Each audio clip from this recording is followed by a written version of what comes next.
Magandang hapon mga kaming mga So ngayong araw na to is magluto tayo ng pansit Mickey. So nandito na po yung ating mga ingredients. Okay.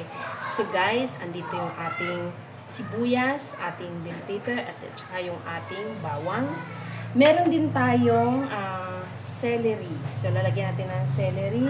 So hindi tayo maglalagay ng meat. Mayroon tayong shrimp na konti lang. And then meron tayong gulay na tawag nito, sayote. Sayote lang ilalagay natin at wala tayong dahon at meron tayong pansit Mickey. So ngayon guys ay gagawin na po natin yung ating pansit Mickey. So samahan nyo ako.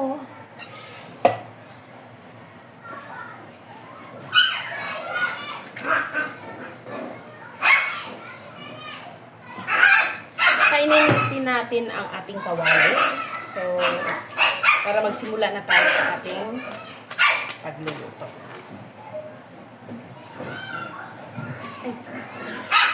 Napakasaglit lang yung gagawin natin pagluto ng pansit Mickey. So, ano lang yan sa akin. Mabilis lang yan. So, pakita ko sa inyo.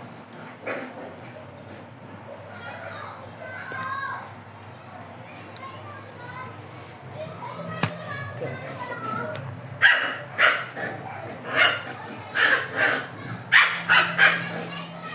So, mahilig kasi ako magluluto ng mga pagkain. So, kakaibang mga pagkain, pang merienda, o ano pa. Kasi, nakasanayan ko na yan pag wala akong pasok. So, nagluluto talaga ako ng pang merienda at saka pang tanghalian namin. Hindi talaga kami papayag dyan sa ganyang klase. Kasi madalas nga ako gumagawa ng pagkain.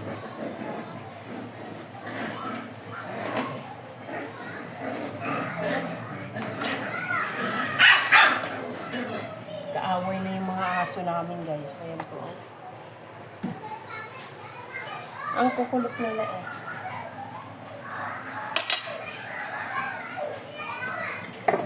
Siyempre gagamit tayo ng Golden Fiesta ng cooking oil para at least papano is-safe sa ating heart. Yan ang ginagamit ko. Madalas ako gumagawa ng mga pagkain pero kailangan maraming mga ingredients. Ayoko yung kunti lang at ayoko yung kulang kasi parang sa akin is hindi malasa yung aking ginawang pagkain pagka hindi kompleto yung mga ingredients. So guys, ano na natin? Simulan na natin ang paglagay ng mantika.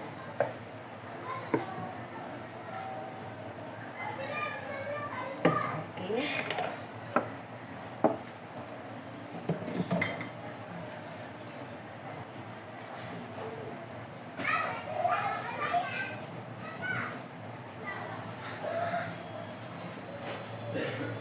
Ilagay na po natin yung ating bawang. So, mag-iwan tayo ng konti dito kasi may lulutuin pa tayong yung sari-saring gulay. So, gagawa ko ng gulay. Namimiss ko ang gulay kasi nasa Cubao. Doon sa pinaglipatan namin na opisina. Wala na doon yung kagaya ng mga dati nasa kabila namin opisina na maraming gulay. So, doon kasi madalas yung karne, madalas yung mga ibang pagkain. Kaya ayaw ko ng ganun. Mas gusto ko gulay. Maglalagay tayo ng sibuyas. Sibuyas. Kung maraming sibuyas is maganda. Sibuyas is masarap. And then, maglagay tayo ng bell pepper para mabango.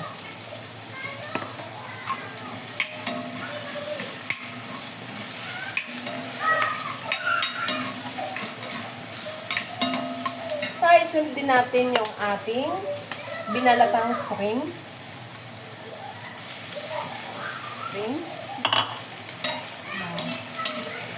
Ito po malasa.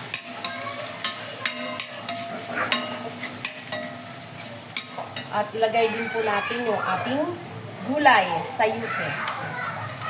Sayote. Madalas sayote ang ginagamit ko pag nagawa ako ng pansit kasi mas kinakain ng mga bata. Bango. Siyempre, hindi natin dapat maiwanan yung ating yung paminta. Ilagay ito ng paminta. Yan ang pampalasa.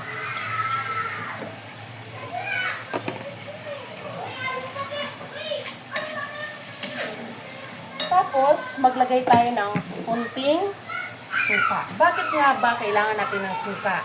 Kasi, yung ating pagkain na niluluto, pag hindi naubos, hindi siya madaling matanis. Kumbaga, ma-preserve siya ng dahil sa suka. So, kunti lang, para lang at least pa paano magkaroon siya ng preserve. Okay. So, ngayon, dahil painiinin natin ng konti, and then maglagay na tayo ng tubig. Tubig natin, tatansyahin lang natin, pero alam ko ang tubig ko is marami kasi meron tayong Mickey. So, ang Mickey kasi, pagka kunti ang sabaw mo, matutuyo yan agad. So, mas maganda na yung gagawin mong, tawag nito, ang gagawin mong pansit is yung mabasa, yung tawag nito na may sauce pa siya. Mas malasa at mas masarap. Kasi parang, alam mo yung parang Chinese, basta, etc. etc.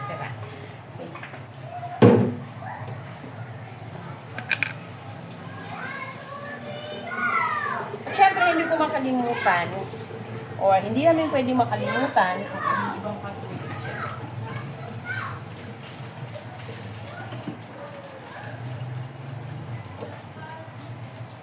Apply ng tubig.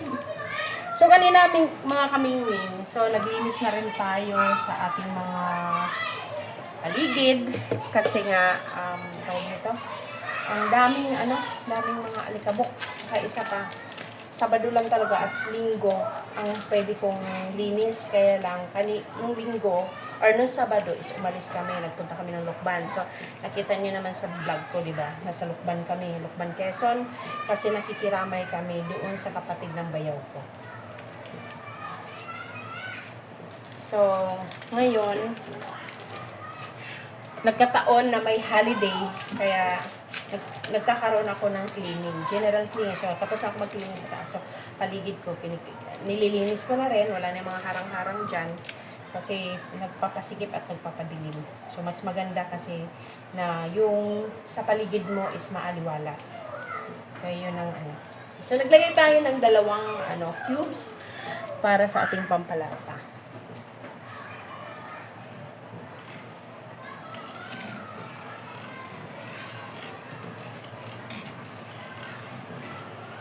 Mas malakas sumipsip ng tubig yung Mickey kasi, di ba malaki, iba yung texture niya. Pero, syempre hindi mawawala si atin yung ating oyster sauce. Isa sa pampadagdag ng lasa ng ating nilulutong pansit. So, mag-oyster sauce tayo.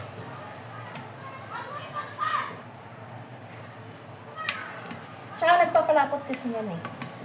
Yan ang purpose niya.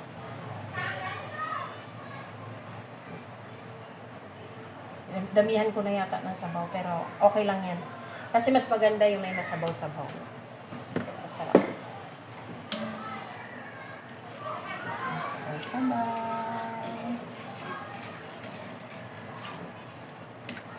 Nagito sa pansit. Okay, so maglagay tayo ng ating tuyo. Mga konti lang. Maglalagay lang tayo ng pampakulay lang sa kanya. Pampakulay lang yan. So, lagay tayo. Ganda kasi pag may kulay yung ating nilito. Diba?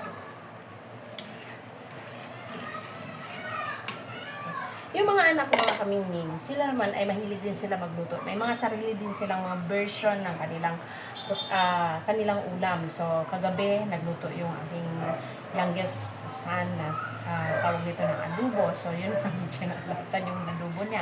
Pero okay lang kasi nagawa niya kung paano siya magsarili ng luto.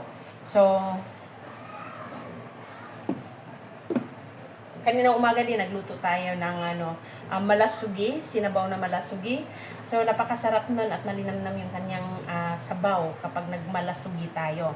So nakabili ako ng fresh na malasugi nung Sunday, kaya ang ginawa ko is giniluto ko lang kanina. Kasi yun nga, mga kamingning, nagagawa ko magluto kapag halimbawa may time ako at saka isa pa yung wala akong pasok, yan, madalas ako nagluluto.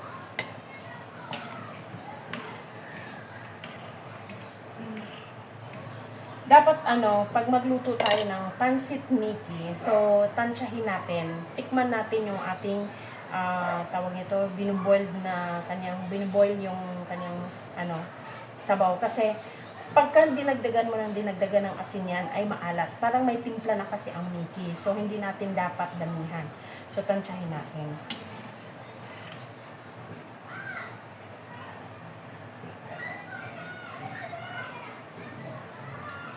Okay. So, mayroon na siyang lasa.